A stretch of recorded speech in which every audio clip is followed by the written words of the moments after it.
جاءت امرأة إلى نبي الله موسى عليه السلام فقالت: يا موسى، إنني امرأة لم ألد عقيم، فادعوا الله عز وجل أن يرزقني الولد. وكان موسى يكلم ربه، فذهب موسى عليه السلام يدعو ربه عز وجل أن يرزقها الولد.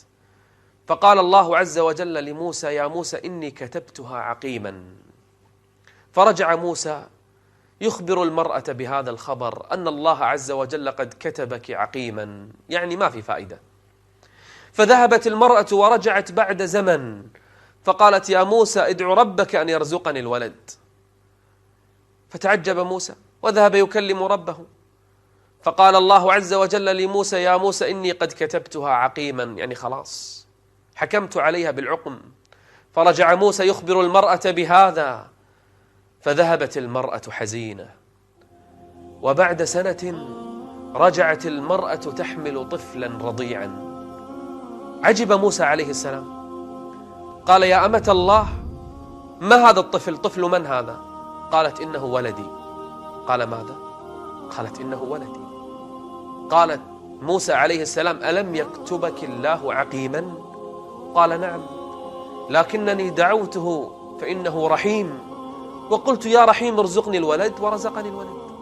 فرجع موسى يكلم ربه، قال: يا رب، دعوتك فقلت لي أنك كتبتها عقيما، فكيف رزقتها الولد؟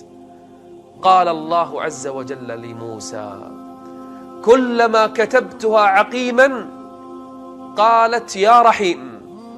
كتبتها عقيم وهي تقول: يا رحيم، فسبقت رحمتي قدرتي ورزقتها الولد. لا تيأس من رحمة الله عز وجل. لا تقولي ما في فائدة، ولا تقل خلاص ما في شفاء، ولا تقل أنا سوف أموت فقيرا ولن أرزق أبدا. لا تقل هذه الكلمات، فإنه لا ييأس من روح الله إلا القوم الكافرون. الجأ إلى الله، استعن بالله، استغث بالله، وكن فقيرا إلى الله جل وعلا وحده. إنه الله جل وعلا. حتى النملة تمشي في الليلة الظلماء على الصخرة الصماء، تدب رجلها على هذه الصخرة فيسمعها الله جل وعلا. حتى النملة في تلك الصحراء تستغيث بالله أن ينزل المطر فيستجيب الله عز وجل لها. حتى السمكة في قاع البحر يرزقها الله جل وعلا. نحن كلنا فقراء إلى الله. كل شيء في الكون يسبح الله، فلم لا نكون فقراء إلى الله؟ النبي صلى الله عليه وآله وسلم في الغار مع أبي بكر الصديق مع صاحبه. النبي لوحده مع أبي بكر، غار يحميهم مما لا سلاح، لا جيش، لا عدة ولا عتاد، ما عندهما شيء، فقط أعزل النبي مع صاحبه أبي بكر. وصل المشركون إلى باب ذلك الغار، لو نظر أحدهم إلى قدمه، لو نزل راسه شوي لرأى النبي مع صاحبه. خلاص انكشف الأمر. أبو بكر بكى خوفا على رسول الله، قال: يا رسول الله، لو نظر أحدهم إلى قدمه لرآنا. فقال النبي صلى الله عليه وآله وسلم: يا أبا بكر، ما ظنك باثنين؟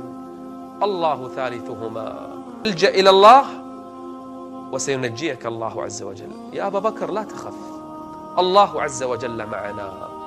اجعل قلبك دوما مفتقرا إلى الله. ماذا تحتاج؟ تحتاجين الولد؟ افتقري إلى الله. تحتاج الطعام والشراب؟ افتقر إلى الله. يا عبادي، كلكم ضال إلا من هديته فاستهدوني أهدكم. يا عبادي، كلكم جائع إلا من أطعمته فاستطعموني أطعمكم. يا عبادي، كلكم عار إلا من كسوته فاستكسوني أكسكم. افتقر والجأ إلى الله، فلا ملجأ ولا منجى من الله إلا إليه. استودعكم الله، والسلام عليكم ورحمة الله وبركاته.